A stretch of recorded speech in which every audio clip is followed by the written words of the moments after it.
یکی از معجزه هایی که حضرت عیسی را خدا داده بود این زنده کردن مرده بود. زنده کردن مرده. خیلی که پیامبر مونم معجزه خیلی حضرت موسی را معجزش همون یدی بیضاش بود و همون تیاقش بود می پرتافتش مقصد با اژدها بگیم یک مار کلان را تبدیل میشید. هر یک پیامبر به خودش یک معجزه داشت تا مردم ببینن که حقیقتا همین نماینده خدای به او ایمان بیارن.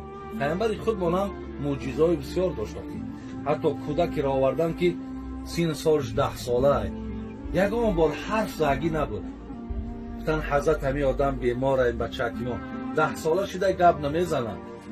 همین را مقصد یک الله را نمیک دعا نمیکنه که زبانش کشاید. میگه حضرت هم خیلی نگاش کرد گفت من کیم؟ من کیم گفت؟ یکم کلمه را که همین گفت تو رسول خدا هستی.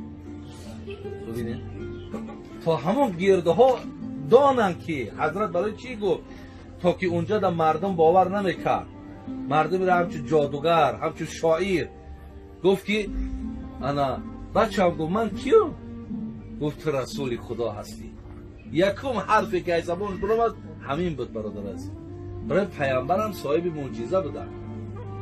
انا حضرت عیسی هم همین بود. وقتی زنده میکرد گفتن خیلی نمیشود آوردن پیش یک قبر. پیش یک قبر آوردن. این از همون فرزندای حضرت نوح علیه السلام بود. 1000 سال از عمرش گذشتگی بود این مردنش. گفتن انامین آدم زنده کرد. انامین را زنده که باورت میکنی.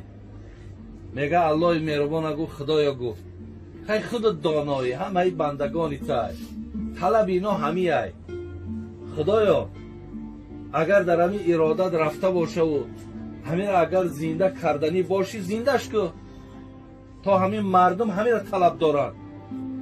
میگه قبر میگه کشاده شید. همون آدمی که 1000 سال پیش مردگی بود میگه جوش بلند شید. بلند شید میگه مردم دیدم این آدم حتی میگه به سخن آمد گفت برای چی مرا زنده کردی؟ گفت مردم خواست. گفت مرا تاها زیر 1000 سال گذشته همون تلخی جان کندن گفت از حلق مالی نرفته. باز میخواهی که دویم باره باز من جان بکنم با همین 1000 سال دیگر همون تلخی جان کندن احساس کنم. چرا من را زنده کردین؟ ابولای سمرقندی اینه در تنبیه الغافلینش آورده. میگه وقتی ای را دیدن گفتن اکه ما تا امروز میگفتیم که تو سحر داری و نیکی میگفتیم البته فقط در همین زمین تاثیر میکنه. امروز این سحری تو آسمان هم تاثیر کرده است. قبولش نکردن. یکی از معجزه هایی که حضرت عیسی را خدا داده بود این زنده کردن مرده بود. زنده کردن مرده.